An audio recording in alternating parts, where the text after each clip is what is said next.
Dawn breaks as you sail into the estuary of the Kushner's Channel. Prague keeps the boat in the center of the wide waterway where the slimy water is deepest and the ever-present risk of grounding upon submerged debris is less likely to befall you.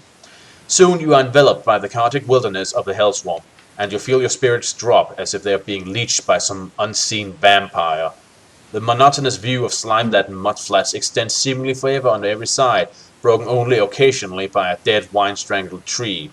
You both take some comfort in the fact that there is a wind, and it's blowing in a favorable direction. Despite the depressing scenery, you make good progress until late in the afternoon. You are forced to lower your sail when you reach a point where unexpectedly the channel splits in two. Prague says that this split must have occurred recently, for it was not present the last time he sailed this way.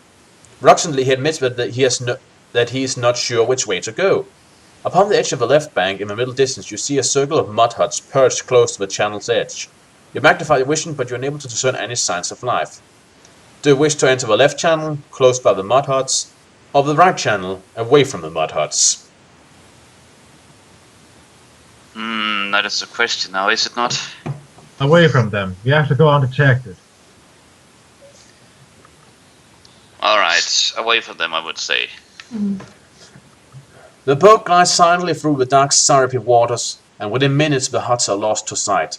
Unlike the smooth muddy banks of the Kushner's Channel, the shores of this newly formed passage comprise a tangle of exposed roots and rotting vegetation. A foul-smelling mist clings to these torn roots, exuding a corpse-like chill that, despite your kite skills, makes you shiver involuntarily. You have been following this unwelcoming canal for nearly a mile when it starts to meander towards the east, and soon you are brought to a halt when an unexpected obstruction looms into view.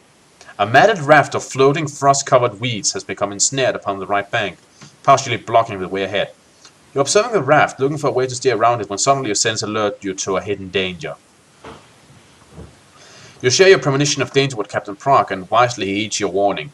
He suggests you draw in the sail to prevent the wind from propelling your boat towards the raft of weeds, yet once the sail is gathered, still you find yourself drifting even nearer to the obstruction.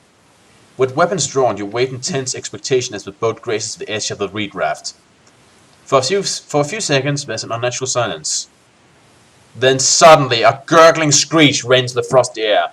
Like sorcery-conjured demons, a dozen ghoulish creatures rise up from the murky depths of the swamp amid a seething froth of bubbles. Swiftly, they climb from beneath the weed raft and slink from other hiding places among the dank thickets of the adjoining bank. Within seconds, they have you surrounded. "Sequali!" cries Prague, naming these ghoulish foes.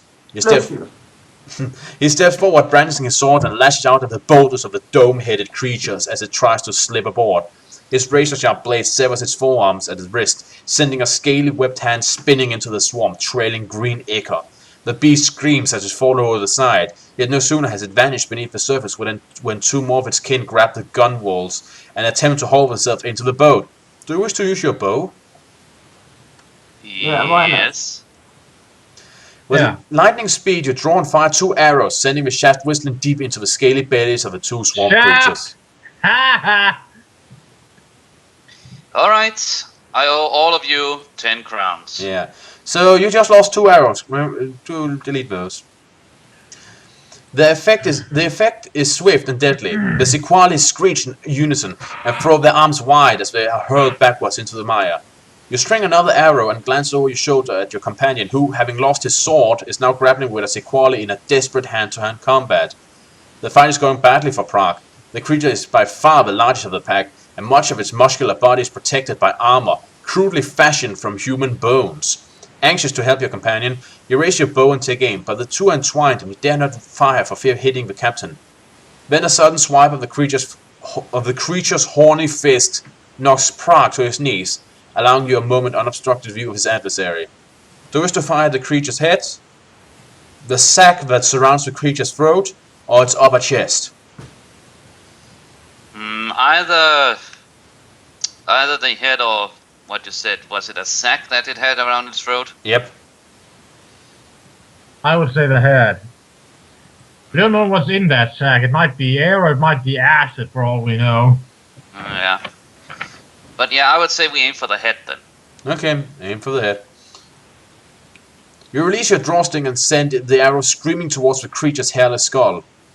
Although almost immediately it strikes the beast above its right eye, and although it does not penetrate the bone, the shock of the impact knocks the sequoia off its webbed feet and sends it tumbling backwards into the water.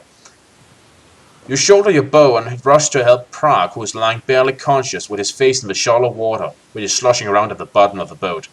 You're reaching down to pull him over onto his back when suddenly you feel two pairs of scaly hands grab hold of your cloak. With a loud growl, you spin around and unsheath your weapon in readiness to deal with your attackers. They are two sequali, their hides decorated with ritual scars which marks them as warriors of their tribe.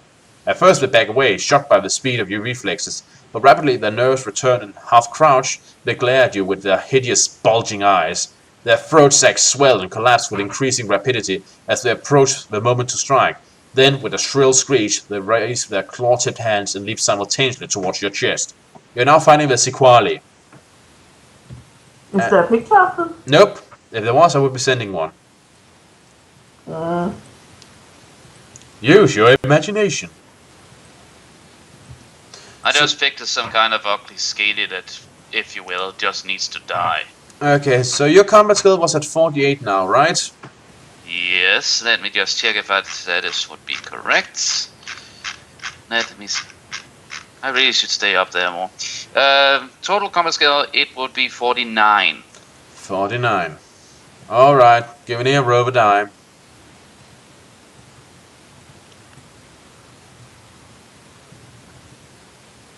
3. 3. Alright.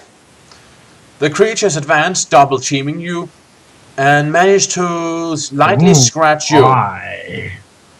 Yeah, you lose 2 endurance points and have Warlock make a sexual joke about it all.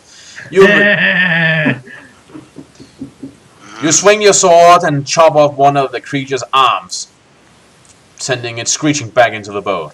Roll a die. 1. Right. The other creature jumps at you as you finish mangling its comrade and bites deep into your arm. It's painful. You lose 3 endurance points. You give a yell of shock and then swing your sword, carving open its gut and spilling its unfurling intestines all over the boat. Good riddance to stupid lizards.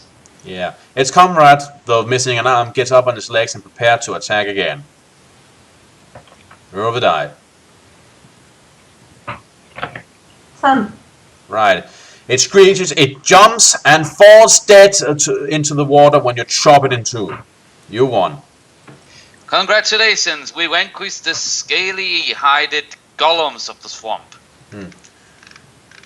As your slain enemies keel over backwards and splash into the mire, you roll Prague onto his back, then watch as the remaining sequali, now leaderless, turn away and disappear as quickly as they had come, slapping back to the cold, dark safety of the hiding place beneath the I surface. have no idea what slapping actually means.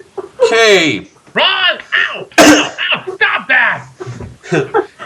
Silence returns, and for a long moment you stay alert, suspecting trickery.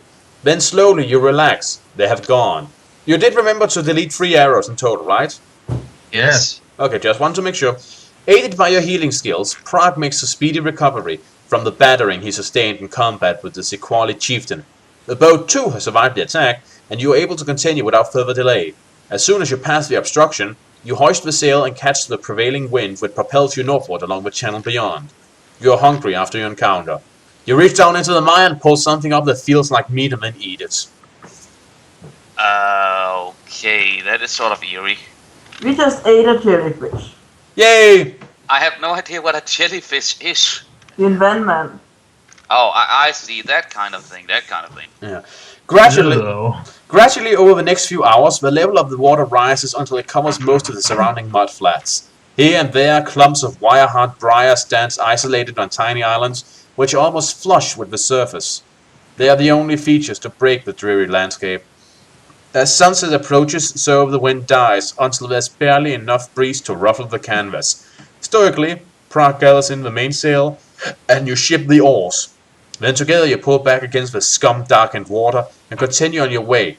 You are watchful of the current, for this will indicate your approach to the river Guarneni. But the water is so thick with silt and slime that neither of you can be certain of its direction, or even its existence. It is almost dark when finally you reach the outflow of the Guaneni. It is a sluggish confluence, jammed with deadwood and silt banks, which obstructs most of its 50-yard width. You both realize that an attempt to navigate the river at night would be foolish, and so you decide to set up camp at the river's edge and wait until first light before continuing. How do we find the river's edge? That is the question. It was just stated that we're barely sure that the river exists as own. Then how did we just find the edge? Using your Kai skills of detection. You scan the Yeah. two river banks to determine which would be a safer place to set up camp.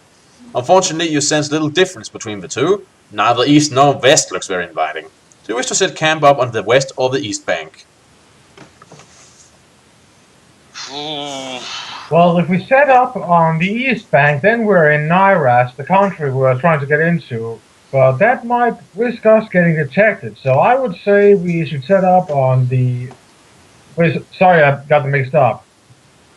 If we set up on the west bank, we'll be in Nairas, the country we're trying to infiltrate. But that would... But then we'll run the risk of being detected prematurely. So we should set up on the east bank, in my opinion. Yeah, we shouldn't risk premature detection. Yeah. Alright. East bank it is.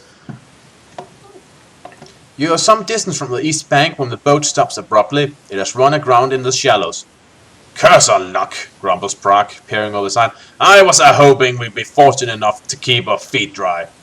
Verily, he searches through the provisions and produces a heavy rope, one end of which he proceeds to tie around the stern while you stow away the oars.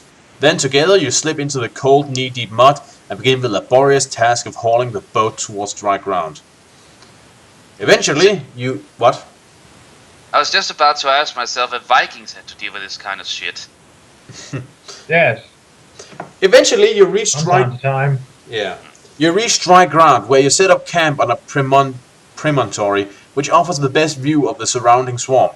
The upturned boat becomes your shelter from the elements, but you both are sorely aware that it will not protect you from the creatures that inhabit this morass. Prague volunteers to sit the first watch, and hungry for sleep, you bow to his request. Hungry for sleep? Yep. What? Seriously, what? Yep. What? Yep. Well, then I guess we don't play with the tic-tac-toe board count out into the bottom boat. Nope. But it seems as if you have only just closed your eyes when you are woken by his hushed and fearful voice. Awake, sire! I think we have visitors! You rise in an instant, Oh, you know.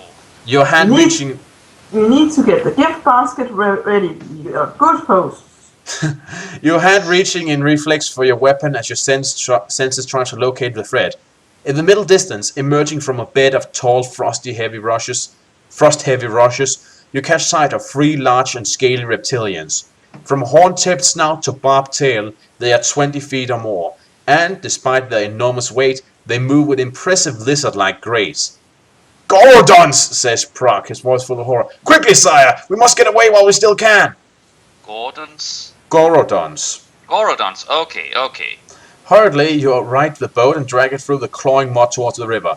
Your escape is painfully slow, and your mounting fear rapidly approaches sheer terror when, in unison, the pursuing Gorodons give vent to a chorus of croaking growls. At once you sense that these huge carnivores are ravenously hungry.